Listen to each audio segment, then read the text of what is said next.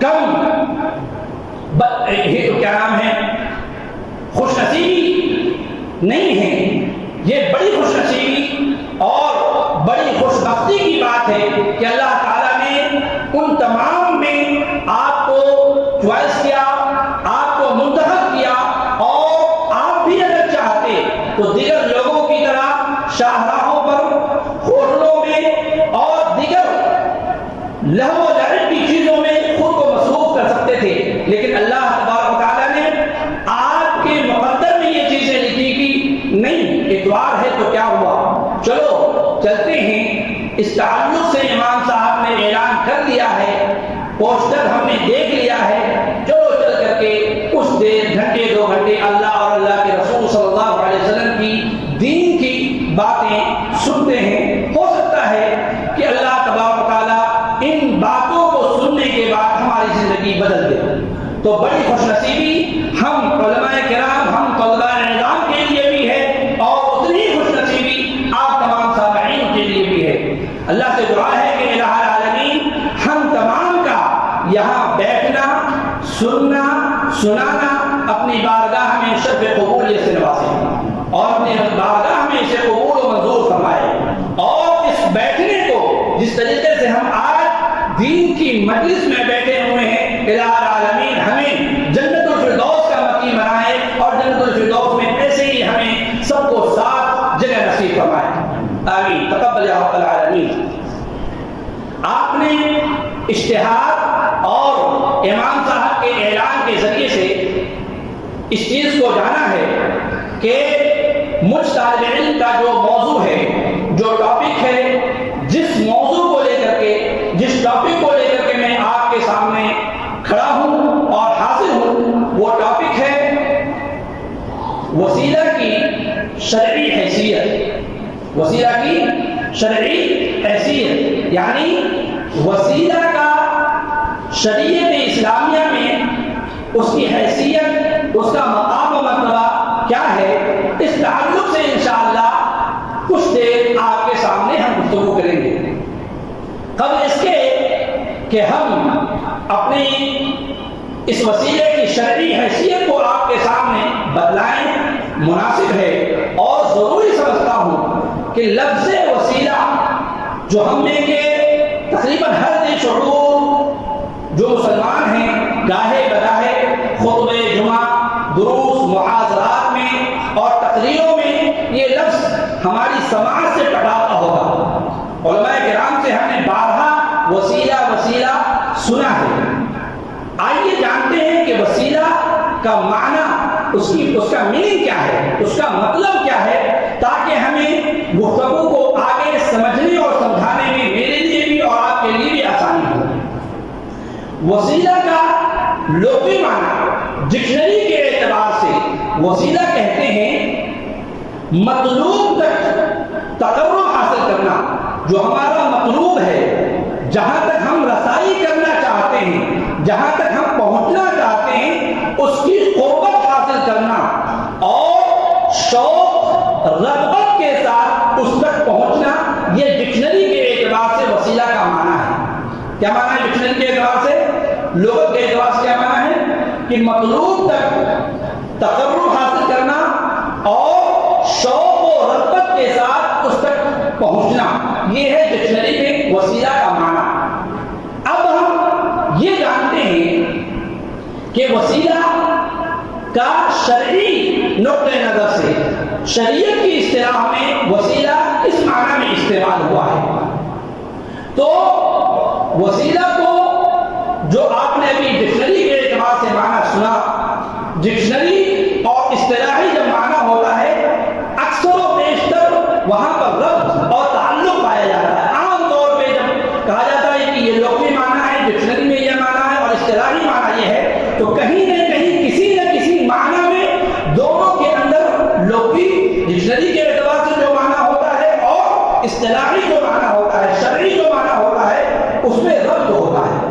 ابھی آپ نے لغت میں یہ معنی سمجھا کہ تقرب حاصل کرنا، وسیلہ ذریعہ واسطہ، تقرب حاصل کرنا، قربت حاصل کرنا، جہاں تک آپ اپنی رسائی چاہتے ہیں اس کے لیے بیچ میں واسطہ بنانا، ذریعہ بنانا۔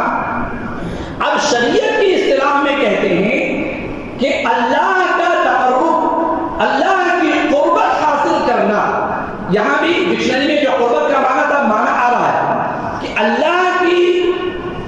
اللہ کا قربت، اللہ سے قریب ہونا، اللہ کا تقرب حاصل کرنا، کس چیز کے ذریعے سے؟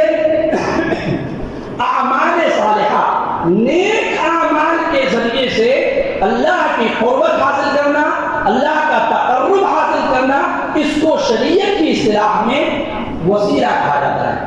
کیا کہا جاتا ہے؟ وسیلہ۔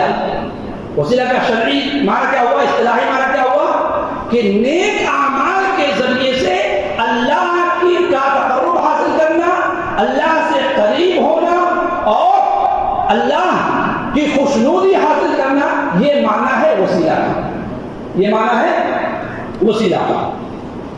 اور اسی معنی کے تعلق سے یہی معنی شریعت میں جہاں بھی وسیلے کا لفظ ہے وہاں مطلوب اور مفہوم اور مقصود اور ہدف یہی ہے کہ آدمی، ایک مسلمان نیک اعمال کے ذریعے سے اعمال صالحہ کر کے اللہ کا تقرب حاصل کرے، اللہ سے قریب ہو جائے، اللہ کی خوشنودی حاصل کرے، اللہ کی رضا حاصل کرے، یہی معنی اور مفہوم ہے وسیلہ کا۔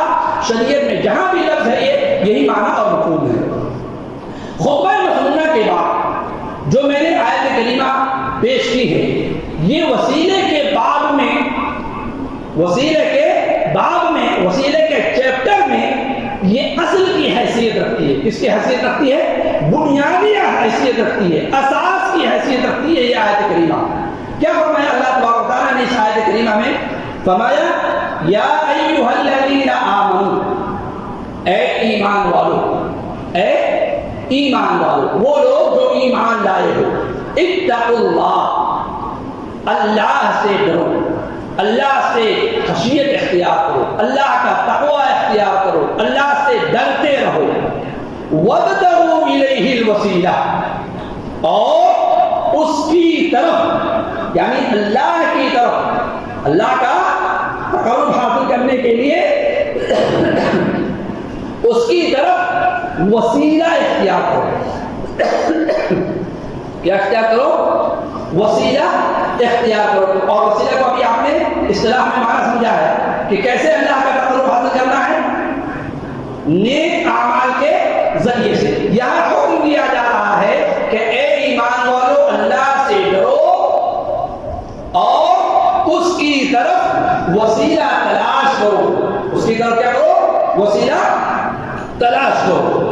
وجاہدوا فی سبیلہ لعلکم تفلحون، اور اس کی راہ میں جہاد کرو تاکہ تم کامیاب ہو جاؤ، تاکہ تم فلاح پا جاؤ۔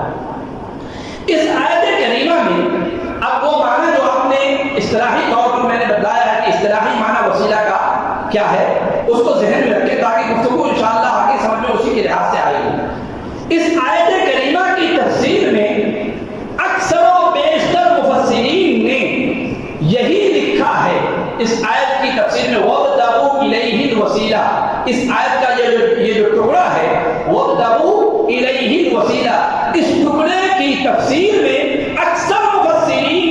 یہی لکھا ہے کہ نیک اعمال کے ذریعے سے اللہ کا تقرب حاصل کرنا، جو اصطلاحی معنی بتایا میں نے، نیک اعمال کے ذریعے سے اللہ کا تقرب حاصل کرنا، اللہ سے قریب ہونا، یہ ہے وَابْتَغُوا إِلَيْهِ الْوَسِيلَہ کی تفسیر۔ انہی مفسرین میں معروف و مشہور ابن جریر الطبری رحمہ اللہ ہیں، وہ کہتے ہیں اطلبوا القرب الیہ بالعمل بما یرضاہ، یعنی اللہ کی طرف اس عمل کے ذریعے قربت حاصل کرو جس کو وہ پسند کرتا ہے، جس کو وہ پسند کرتا ہے، یعنی ایسے اعمال کرو کہ جن اعمال کو اللہ رب العزت پسند کرتا ہے، اس اعمال کو کر کے تم اللہ کی قربت اور اللہ کا تقرب حاصل کرو۔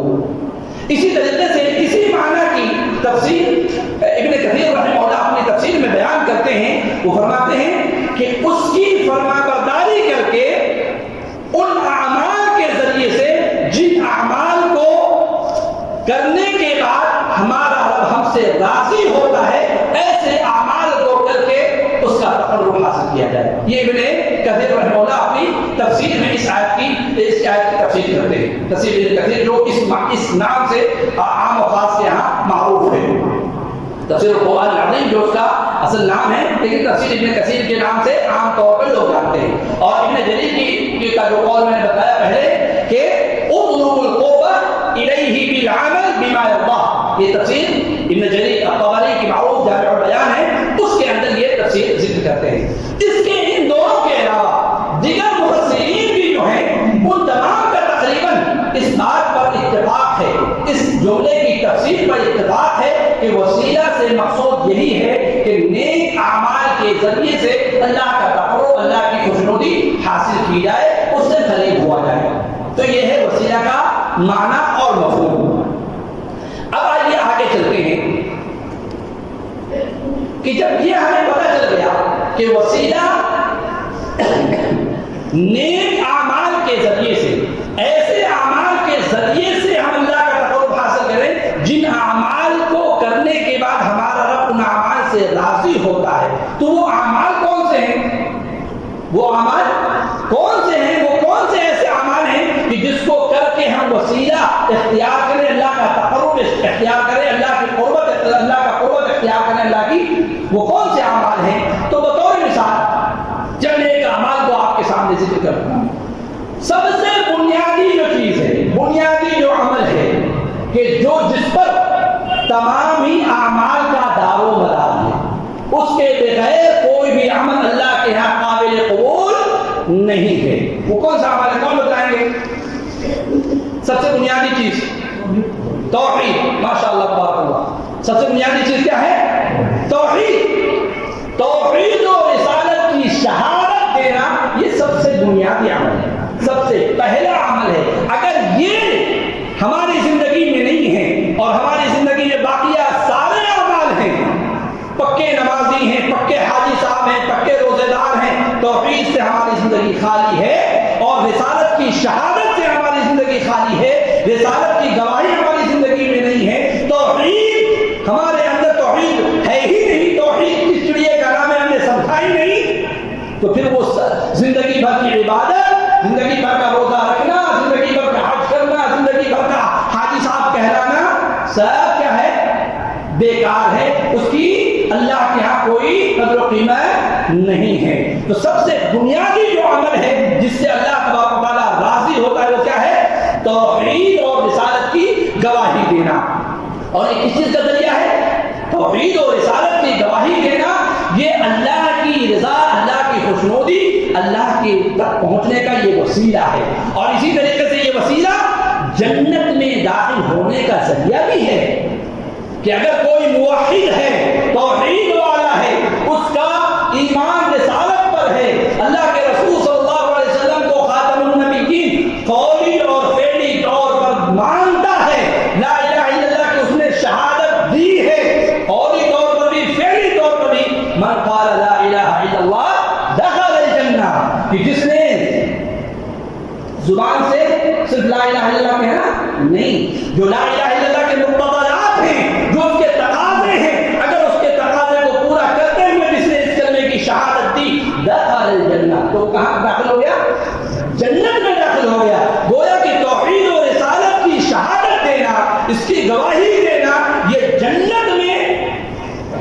جانے کا ذریعہ اور وسیلہ ہے. اللہ کی خوشنودی اللہ کی رضا کا ذریعہ ہے، کیونکہ اللہ کی رضا اللہ کی خوشنودی کے بغیر کوئی جنت میں داخل ہو سکتا نہیں ہو سکتا. تو یہ بطور مثال میں نے ایک بنیادی عمل کی طرف اشارہ کیا. اسی طریقے سے ایک اور عمل کہ کسی بھی برائی، ظاہر ہے کہ آدمی جب بندہ ہے بندے سے گناہ سرزد ہوتے ہیں، کوئی بھی معصوم عن الخطا نہیں ہے، کوئی بھی جو ہے بالکل پاک صاف دودھ کا دھلا ہوا نہیں ہے. خطائیں ہوتی ہیں، غلطیاں ہوتی ہیں، لیکن ان غلطیوں کے بعد، ان خطاؤں کے بعد، ان گناہوں کے بعد نیکیوں کا کرنا. کوئی گناہ سرزد ہو جائے، اس گناہ کے بعد فوراً کسی نیکی کا کر لینا، یہ وہ نیکی اس گناہ کے لیے کفارہ ہے اور اس کے لیے کفارے کا ذریعہ ہے، وسیلہ ہے. بات سمجھ آ رہی ہے؟ یعنی کسی بھی برائی کے بعد کسی نیکی کا کرنا وہ اس برائی کے خاتمے کا ذریعہ ہے، وسیلہ ہے. ٹھیک ہے؟ اسی طریقے سے اذان کے بعد، اذان جو مؤذن دیکھیں نا، ہم میں کہ ہر مسلمان جب اذان سنتا ہے اس کے کلمات کو وہ دہراتا ہے، اس کے بعد اذان کے ختم ہونے کے بعد اذان کا جواب دیتا ہے نا. اذان کے کلمات کا جواب دینا اور مؤذن کے اذان کے ختم ہونے کے بعد، مؤذن جب اذان کو مکمل کر لے اس کے بعد درود و سلام پڑھنا اور جو مسنون دعا ہے اللہم رب هذه الدعوة التامة الی آخرہ، اس دعا کو پڑھنا رسول اللہ صلی اللہ علیہ وسلم کی شفاعت کے پانے کا ذریعہ اور وسیلہ ہے. یعنی کوئی مسلمان اگر اذان کا جواب دیتا ہے اور جواب دینے کے بعد اذان کے بعد جو مسنون اذکار ہے اس کی پابندی کرتا ہے تو قیامت کے دن رسول اللہ صلی اللہ علیہ وسلم کی شفاعت اسے نصیب ہو. تو گویا کہ اذان کے بعد جواب دینا جو ہے یہ وسیلہ ہے، ذریعہ ہے رسول اللہ صلی اللہ علیہ وسلم کی شفاعت کو پانے کا. اب آئیے، ابھی تک ہم لوگ وسیلے کے تعلق سے گفتگو سمجھے، اس کے ڈکشنری کے اعتبار اس کا معنی کیا ہے، شریعت کی اصطلاح میں اس کا معنی کیا ہے، مفسرین نے اس کلمے کی وسیلے کی کیا تشریح کی ہے، کیا تفسیر کی ہے، اور کل ملا کر کے خلاصہ اب تک کی گفتگو کا یہ نکلا کہ نیک اعمال کے ذریعے سے اللہ کا تقرب حاصل کرنا، اللہ کی خوشنودی حاصل کرنا، اللہ کی رضا حاصل کرنا، یہ ہے وسیلہ شریعت کی اصطلاح میں. اب آئیے جانتے ہیں کہ وسیلہ شریعت کی اصطلاح میں جب وسیلہ کہتے ہیں تو اس کی علماء نے قسمیں بیان کی. کیا بیان کی ہیں؟ تقسیم کیا. ایک ہے وسیلہ مشروع اور ایک ہے وسیلہ غیر مشروع یا وسیلہ ممنوع. وسیلہ مشروع کس کو کہتے ہیں؟ وسیلہ مشروع کہتے ہیں جو جائز وسیلہ ہے. کیا ہے وہ؟ جو جائز وسیلہ ہے، جس وسیلے کو اختیار کرنے کی کتاب و سنت نے ترغیب دی ہے، اجازت دی ہے، ترغیب دی ہے اور اس طرف رہنمائی کی ہے کہ ایسے وسیلے کو اختیار کیا جائے اور کیا جانا چاہیے. اس کو کہتے ہیں وسیلہ مشروع. کیا کہتے ہیں؟ وسیلہ مشروع یا وسیلہ مشروعہ. سمجھ گئے؟ اس کے اپوزٹ اس وسیلے کی دوسری قسم ہے وسیلہ ممنوع. مشروع کی ضد ممنوع. اپوزٹ کیا ہے؟ ممنوع. ایسا وسیلہ کہ جس وسیلے کو اختیار کرنے سے شریعت نے روکا ہے، منع کیا ہے، اور اس وسیلے کو اختیار کرنا اسلام کے اندر منع ہے، جائز نہیں ہے، حرام. تو پہلے آپ نے دیکھا کہ ایک طرف ایک قسم وسیلے کی یہ ہے کہ جس کی طرف شریعت رہنمائی کرتی ہے، ہمارے لیے گائیڈ کے طور پر ہمیں ترغیب دلاتی ہے اس وسیلے کو اختیار کرنے کو کہ اختیار کرو، اس وسیلے کو اختیار کرو. اور اسی کے برعکس ایک طرف وہ وسیلہ ہے جس سے ہمیں شریعت روکتی ہے، منع کرتی ہے کہ اس سے قریب مت جاؤ. دونوں قسموں کو ہم انشاءاللہ شارٹ میں بیان کریں گے. مشروع وسیلہ یعنی ایسا وسیلہ جس کو ہمیں اور آپ کو اختیار کرنا چاہیے اور کرنے کی شریعت نے ترغیب دی ہے، اور جو وسیلہ جائز ہے کتاب و سنت کی نگاہ میں وہ درست اور صحیح ہے، اس کی تعریف کیا ہے؟ مشروع وسیلہ کی وہی تعریف ہے جو وسیلہ میں نے شروع میں بتایا تھا کہ وسیلہ جہاں بھی شریعت میں استعمال یہ لفظ ہوگا اس کا معنی وہی ہوگا کہ نیک اعمال سے اعمال صالحہ کے ذریعے سے اللہ کا تقرب حاصل کرنا. تو اس وسیلے کو اختیار کرنے کی ترغیب دی ہے شریعت اسلامیہ نے. اچھا، ممنوع وسیلہ کیا ہے؟ کہ ایسا وسیلہ ایسے اعمال کے ذریعے سے، ایسے افعال کے ذریعے، ایسے اعمال کے ذریعے اللہ کا تقرب حاصل کیا جائے کہ جو کتاب اللہ اور سنت رسول اللہ صلی اللہ علیہ وسلم کے خلاف ہو. یعنی اس وسیلے کا ثبوت قرآن میں نہ ہو، حدیث میں نہ ہو. ایسے وسیلے کو وسیلہ ممنوعہ کہتے ہیں یا وسیلہ ممنوع کہتے ہیں. اچھا، مشروع وسیلہ جو جس کو اختیار کیا جانا چاہیے اس کی 3 قسمیں. کتنی قسمیں ہیں؟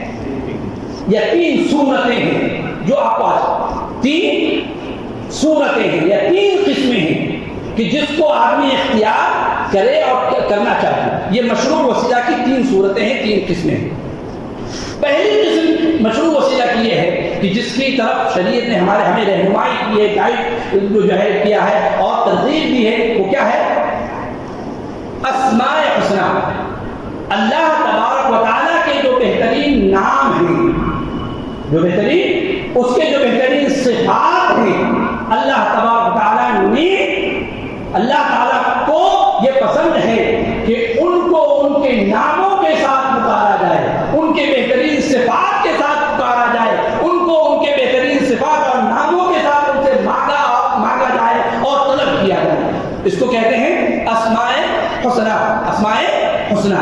اور اسی تعلق سے ہمیں قرآن نے رہنمائی کی. فرمایا اللہ تبارک و تعالیٰ نے وَلِلَّهِ الْأَسْمَاءُ الْحُسْنَى فَادْعُوهُ بِهَا، کہ اللہ تبارک و تعالیٰ کے بہترین خوبصورت نام ہیں، تم ان کو ان کے ناموں سے پکارو. تم ان کو ان کے ناموں سے پکارو. یا اللہ، یا رحمان، یا رحیم، یا غفار، ارحمنا، اغفر لنا، اللہم اغفر لنا. اللہ تبارک و تعالیٰ کو ان کے ناموں سے پکارنا اور ان کے ناموں کا حوالہ دے کر کے، ان کی صفات کا حوالہ دے کر کے ان سے طلب کرنا، یہ مشروع وسیلہ کی پہلی صورت ہے، پہلی قسم. سمجھ آیا؟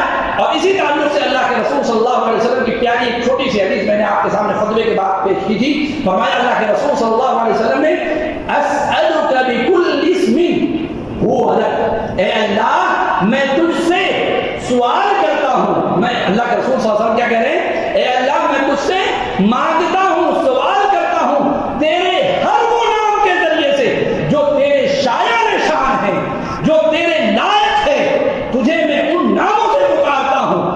ہم بندوں کو بھی چاہیے کہ اللہ تبارک و تعالیٰ کو اللہ کے ناموں کے ساتھ، ان کے بہترین صفات کے ساتھ دعا کرے. پہلے ان کی بڑائی حمد و ثنا بیان کرے اور پھر ان کو ان کے ناموں کا حوالہ دے کر کے ان سے طلب کرے. تو یہ مشروع وسیلہ میں پہلی صورت ہے، پہلی قسم ہے، اور وہ ہے اللہ کے بہترین نام اور ان کے بہترین صفات کے ذریعے ان کو پکارنا. سمجھ میں آیا؟ دوسری جو صورت ہے کہ مشروع وسیلہ میں کہ آدمی اپنے نیک اعمال کا وسیلہ دے کر کے، اس کو واسطہ بنا کر کے، اس کو ذریعہ بنا کر کے اللہ سے دعا کر سکتا ہے. اللہ سے دعا کر سکتا ہے. اس کی دلیل کیا ہے؟ اس کی دلیل کیا ہے؟ اس کی دلیل ہم میں کہ بہت سارے لوگوں کو یہ چیز معلوم ہو کہ بنی اسرائیل کے وہ 3 لوگ جو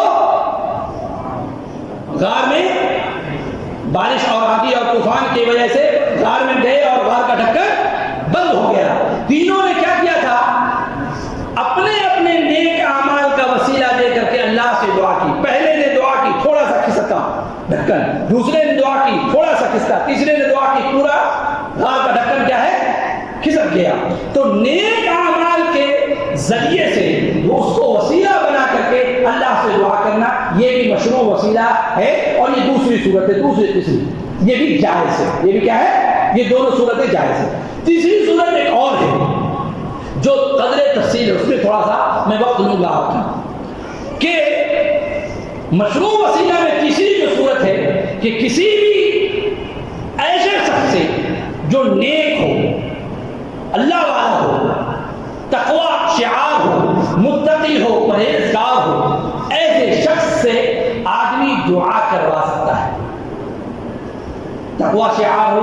متقی ہو، یہ تو مجمل گفتگو ہوئی، موجود ہو، حاضر ہو، قادر ہو، یہ تین الفاظ کم سے کم یاد رکھیے گا اس میں کہ جو نیک آدمی سے دعا کروانی ہے، اس میں تین الفاظ موجود ہو، حاضر ہو، قادر ہو، یہ تینوں شرطیں پائی جانی ضروری ہے۔ اگر تینوں میں سے کوئی ایک چیز نہیں ہے، یعنی زندہ تو ہے لیکن حاضر نہیں ہے، آپ اس سے دعا نہیں کروا سکتے۔ موجود بھی ہے، حاضر بھی ہے، لیکن قادر نہ ہو، دعا نہیں کروا سکتے۔ مثال کے طور پر آپ موجود ہیں، آپ سے اگر کوئی کہے، آپ سے کوئی کہے دعا کرنے کے لیے مجھ سے دعا کرنا، یہ تینوں شرط پائی جا رہی ہے نہیں پائی جا رہی آپ نے؟ موجود بھی ہیں، حاضر بھی ہیں، قادر بھی ہیں، آپ دعا کر سکتے ہیں ان کے لیے کہ نہیں کر سکتے؟ تینوں چیزیں پائی جاتی ہیں، یہ تینوں بیک وقت پایا جانا ضروری ہے دعا کر، جس سے دعا کروائی جا رہی ہے اس کے اندر۔ اس کے بعد دوسری مثال، اگر کوئی شخص موجود نہیں ہے، حاضر نہیں ہے، قادر ہے لیکن آپ کے سامنے موجود ایسے شخص سے دعا کروائی جا سکتے نہیں کروا سکتے، اس کے لیے ضروری ہے کہ وہ حی ہو، موجود سے مراد میری کیا ہے؟ حی ہو، حاضر ہو، قادر ہو، زندہ نیک ہو، بڑا اللہ والا ہے، ولی ہے، بزرگ تھا لیکن وہ اب نہیں، حی نہیں ہے، حاضر نہیں ہے، قبر کے اندر ہے، دعا کروا سکتے ان سے جا کر کے؟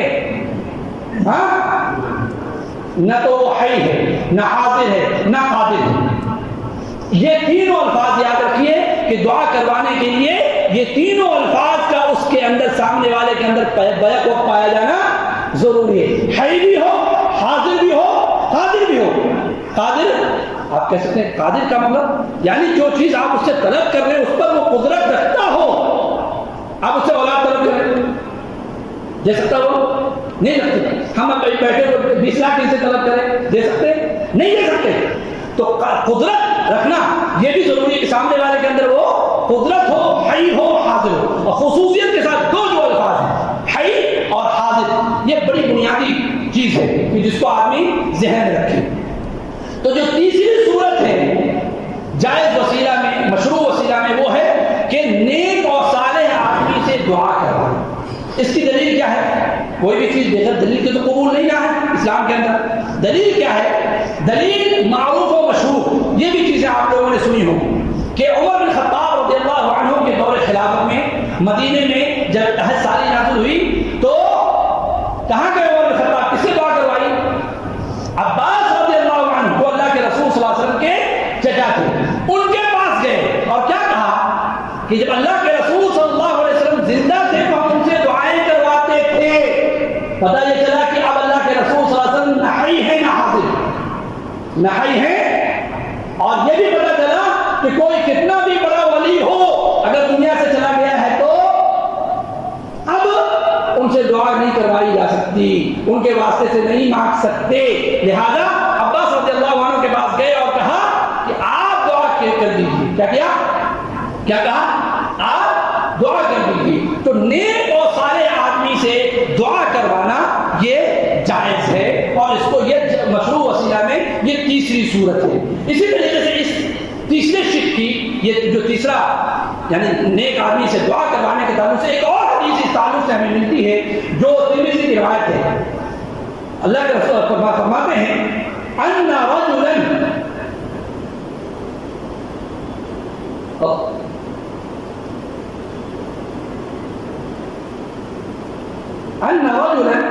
ضریب البصر، ایسا شخص جو جس کی بصارت ناپید ہو چکی تھی، ختم ہو چکی تھی، نابینا ہو چکا تھا، اتى النبی صلی اللہ علیہ وسلم، اللہ کے رسول صلی اللہ علیہ وسلم کی خدمت میں تشریف لایا اور کیا کہا؟ ادعو اللہ ان یعافینی، ادعو اللہ ان یعافینی، کہ اے اللہ کے رسول صلی اللہ علیہ وسلم آپ میرے لیے دعا کر دیجیے کہ اللہ تعالیٰ مجھے عافیت دے دے، یہ جو میں نابینا ہوں اس سے مجھے عافیت مل جائے، میں بینا ہو جاؤں۔ ابھی تو میں نے کہا تھا کہ اللہ کے رسول صلی اللہ علیہ وسلم کے پاس عمر بن خطاب نہیں گئے تھے، یہ صحابی آ رہے ہیں. یہ کیوں ہے؟ جب اللہ کے رسول صلی اللہ علیہ وسلم زندہ تھے، جب آپ صلی اللہ علیہ وسلم زندہ تھے، اس وقت یہ صحابی رسول اللہ کے رسول صلی اللہ علیہ وسلم کی خدمت میں تشریف لائے، حی بھی تھے، حاضر بھی تھے، قادر بھی تھے، موجود بھی تھے. کہا کہ اللہ کے رسول میرے لیے آپ کیا کریں؟ دعا کریں کہ اللہ تعالیٰ مجھے عافیت دے دی. تو نیک اور سارے آدمی سے دعا کروانا یہ جائز اور درست ہے. لیکن ایک نقطہ یہاں پر ذکر کرنا مناسب ہے، اس میں کوئی شک نہیں کہ نیک اور صالح آدمی سے دعا کروانا جائز ہے. لیکن آج جو ہمارے معاشرے اور ماحول میں ایک روٹین کے لحاظ سے ایک جو ہے عادت بن چکی ہے، بھائی صاحب میرے لیے دعا کر دیجیے، بھائی صاحب میرے لیے دعا کر دیجیے، بھائی صاحب میرے لیے دعا کرو، بھائی صاحب میرے لیے دعا کرو میری شادی لگ جائے، میرے لیے دعا کرو میری نوکری لگ جائے. مولانا صاحب سے تیل پڑوانے کا سسٹم بعض جگہوں پہ، آپ لوگوں کے علاقے میں پتہ نہیں ہے یا نہیں، بعض جگہوں میں پانی پڑوانے کا سسٹم. مولانا صاحب ایسا ہے کہ آپ بڑے اللہ والے ہیں، میرے لیے ذرا دعا کیجیے، میرے لیے دعا کی درخواست کر دیجیے جمعہ کے بعد، نمازوں کے بعد. ایسا بعض جگہوں پہ ہوتا ہے، جائز ہے، اس میں کوئی حق نہیں. ابھی میں نے بتایا تیسری صورت میں یہ چیز ہے کہ دعا کروائی جا سکتی ہے، لیکن پورا کا پورا اتکا، پورا کا پورا بھروسہ اسی پر کر لے زندگی بھر آدمی کہ حاجی صاحب میرے لیے دعا کر دو، امام صاحب میرے لیے دعا کر دو، اپنا آپ کس لیے پیدا کیے گئے. اس سے بنیادی طور پر دو نقصان. ایسا کرنا جائز ہے، میں نے بتایا جائز ہے، اس سے کوئی انکار نہیں کر رہا، لیکن ایسے کرنے والا، ایسا کرنے والا جو اس کو اپنی عادت بنا لے، اس کے لیے دو نقصانات ہیں. پہلا نقصان، اس کا جو ایک تعلق ہے اللہ سے وہ ٹوٹ جاتا ہے. تعلق کیا ہے؟ ہمیشہ زندگی، آپ دیکھیں گے بہت سارے لوگوں کو کہ ان کی عادت زندگی بھر ہی ایسی بنی رہتی ہے، تعلق ٹوٹ جاتا ہے. دوسرا جو اس سے بڑا نقصان ہے کہ اللہ پر جو اعتقاد اور جو یقین ہونا چاہیے، اللہ پر جو اعتقاد اور جو یقین ہونا چاہیے کہ اللہ تعالیٰ عبد الرحمن کی بھی سنتا ہے، اللہ تعالیٰ عطیق الرحمن صاحب کی بھی سنتا ہے، اللہ تعالیٰ قاضی سفیان صاحب کی سنتا ہے، اللہ تعالیٰ شیخ خضر صاحب کی بھی سنتا ہے، اللہ تعالیٰ زید عمر بکر سب کی سنتا ہے. کیوں؟ یہ ہم کہہ رہے ہیں کہ سب کی سنتا ہے؟ نہیں، اللہ تعالیٰ خود کہتا ہے وَإِذَا سَأَلَكَ عِبَادِي عَنِّي فَإِنِّي قَرِيبٌ. جب میرے بندے مجھ سے مانگتے ہیں، سوال کرتے ہیں، میرے بارے میں جب آپ سے سوال کریں، وَإِذَا سَأَلَكَ عِبَادِي فَإِنِّي قَرِيبٌ، تو ان کو میرے بارے میں جب آپ سے میرے بندے سوال کریں میرے بارے میں تو کیا کہنا ہے؟ کہہ دیجیے فَإِنِّي قَرِيبٌ أُجِيبُ دَعْوَةَ الدَّاعِ. کہیں پر قید شریعت اسلامیہ کے پورے نصوص کو اٹھا کر کے دیکھ لیجیے، اللہ تبارک و تعالیٰ نے دعوت جو ہے دعا کے قبولیت کے لیے کہیں بھی یہ قید نہیں لگائی ہے کہ نیکوکاروں کی سنتا ہے اور بدکاروں کی نہیں سنتا، نیکوکاروں کی قبول کرتا ہے، گنہگاروں کی قبول نہیں کرتا، شرابیوں کی قبول نہیں کرتا، جواریوں کی قبول نہیں کرتا، نمازیوں کی صرف قبول کرتا ہے، امام صاحب کی قبول کرتا ہے، اور فلاں صاحب کی مقتدی صاحب کی قبول نہیں کرتا. ایسی چیزیں کہیں بھی آپ کو شریعت میں نہیں ملے گی.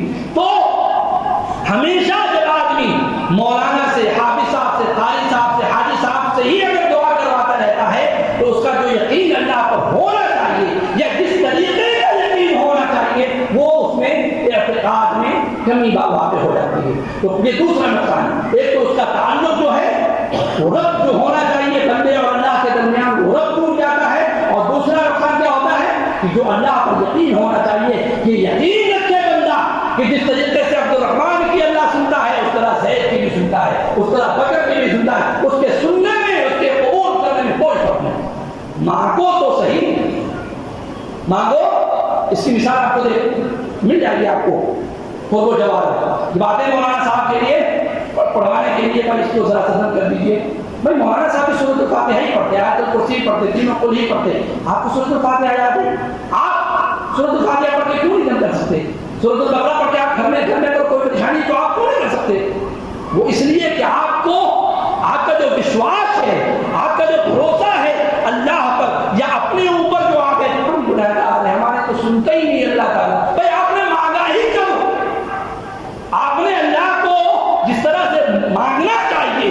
جس طرح سے اسے منانا چاہیے آپ نے اس کو منایا ہی کب، اس نے مانگا ہی کب، مانگ کے تو دیکھو۔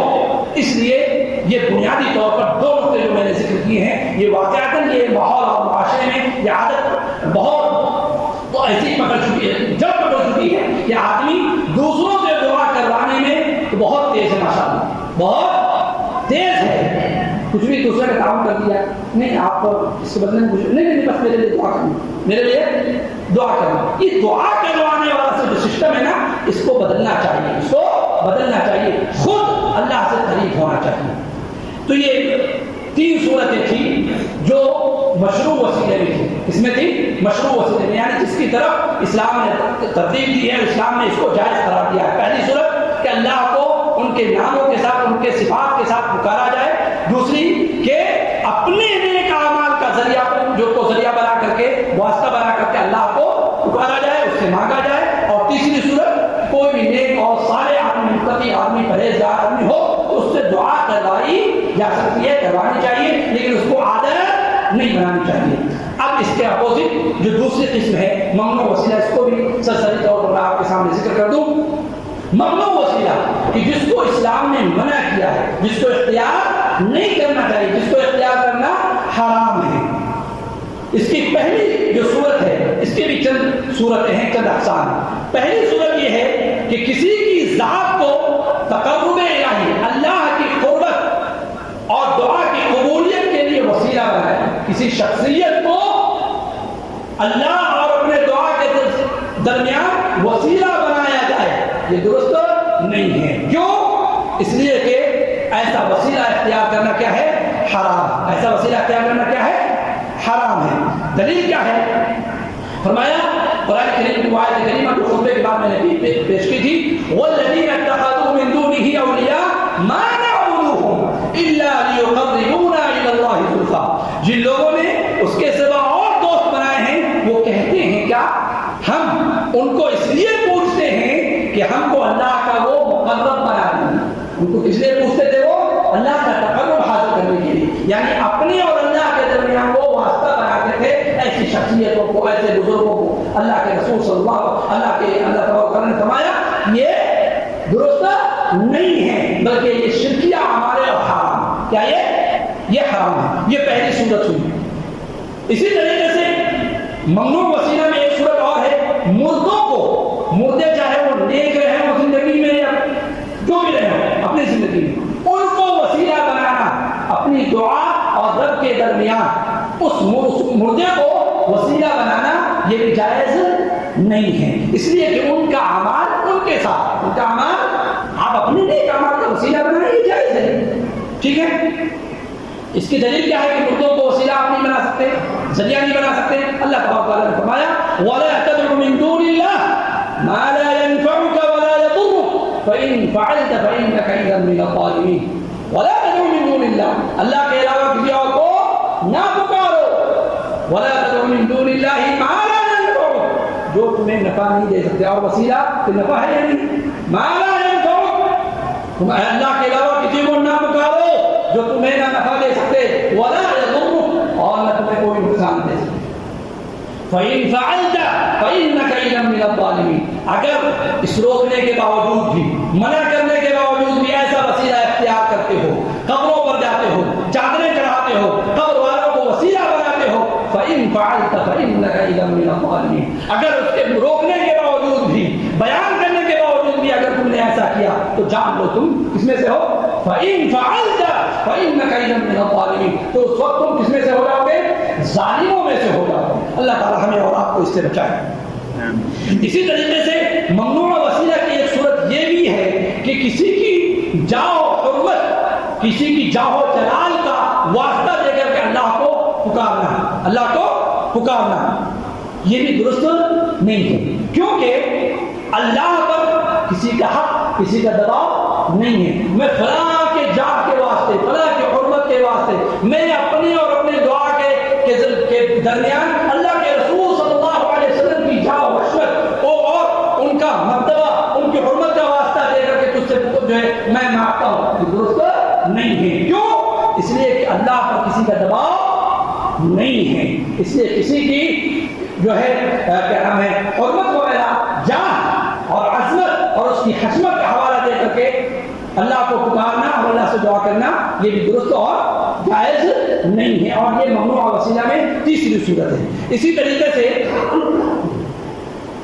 ممنوع وسیلہ میں ایک چیز اور ہے کہ غیر اللہ کے نام کی قسمیں کھا کر کے، بزرگوں کے نام کی قسمیں کھا کر کے اللہ سے کوئی چیز مانگتا ہے۔ اللہ سے میں مثال کے طور پر کوئی کہے کہ اے اللہ میں تیرے فلاں محبوب بندے کی قسم کھا کر کے کہتا ہوں کہ تم میری نوکری لگا دے، تم میرا یہ کام کر دے، میری یہ شادی ہو جائے، فلاں محبوب بندے کا کی قسم کھا کر کے وہ اللہ سے یہ طلب کرتا ہے، یہ دوستو نہیں، یہ بھی ممنوع وسیلہ ہے۔ کیوں؟ غیر اللہ کی قسم کھانا جائز نہیں ہے، حرام۔